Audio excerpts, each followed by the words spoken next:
जब वो हरि नाम संकीर्तन करते थे ना, जहां जाते हरि बोल कृष्ण कृष्ण का जाप करते, हरे कृष्ण कृष्ण कृष्ण हरे राम जाप करते। जहां जाते वहां जाप करते, कीर्तन करते। एक कुत्ता था, कुत्ता, वो कुत्ता ना गौरांग महाप्रभु को, श्री चैतन्य महाप्रभु को दूर से देखा करता था रोज। और जब चैतन्य महाप्रभु वहां से आगे बढ़ जाए ना, तो जहां स्वामी महाप्रभु खड़े होकर नृत्य करते थे, कीर्तन करते थे, उस चरणों की धूल पर जाकर कुत्ता लौटता था, लौट जाया करता था। महाप्रभु की चरण धूली पर लौट जाया करता था। एक दिन महाप्रभु की नजर पड़ गई, और महाप्रभु की नजर पड़ गई तो महाप्रभु ने उस कुत्ते को बुलाया, ए गंगादास, यहां नाम रख दिया गंगादास। गंगा के किनारे ही इनकी अधिकांश लीलाएं हुई हैं, तो गंगादास नाम रखा। ए यहां आओ गंगादास। वो कुत्ता गया, अपनी झोली से लड्डू निकाले, महाप्रभु ने उसे प्रसाद पवाया। अब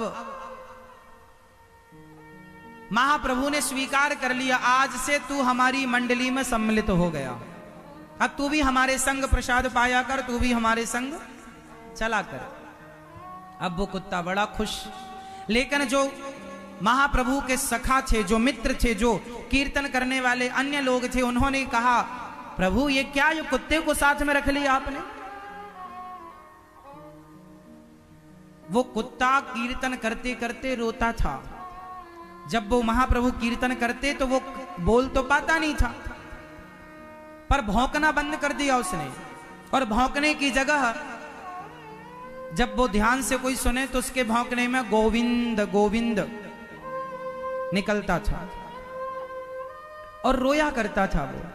तो किसी ने कहा कि महाप्रभु आपने इस कुत्ते पर दया करी है, बताओ ये कुत्ता कौन है? तब श्री चैतन्य महाप्रभु ने बताया कि ये कुत्ता पिछले जन्म का ब्राह्मण है, ये पिछले जन्म के पंडित जी हैं। अरे तो बोले पंडित जी हैं तो कुत्ता काहे को बन गए? चैतन्य महाप्रभु ने कहा, ये घर में आए अतिथि को, द्वार पे आए अतिथि को हमेशा जूठा भोजन खिलाया करते थे, खाने के बाद सबको खिलाया करते थे। मेहमान आए, गुरुजी आए, आचार्य चरण आए, ये भगवान को भोग नहीं लगाते थे, पहले ही खा लेते थे कि दाल में नमक कम है कि ज्यादा है, पहले ही चाट लेते थे।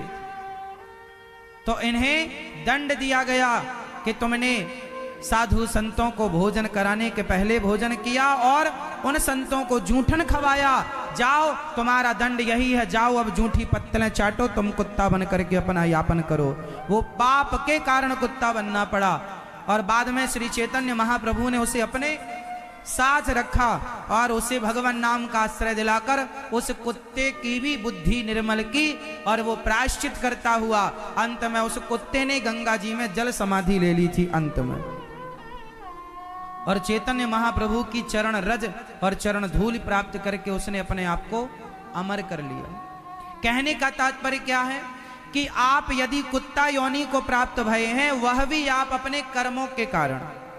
भगवान दोषी नहीं है, भगवान किसी को दुख देते ही नहीं। कोऊ ना काहू को सुख दुख कर दाता, निज कृत कर्म भोग सब भ्राता। कोई किसी को सुख दुख नहीं देता, प्रत्येक प्राणी अपने कर्मों का दंड भोगता।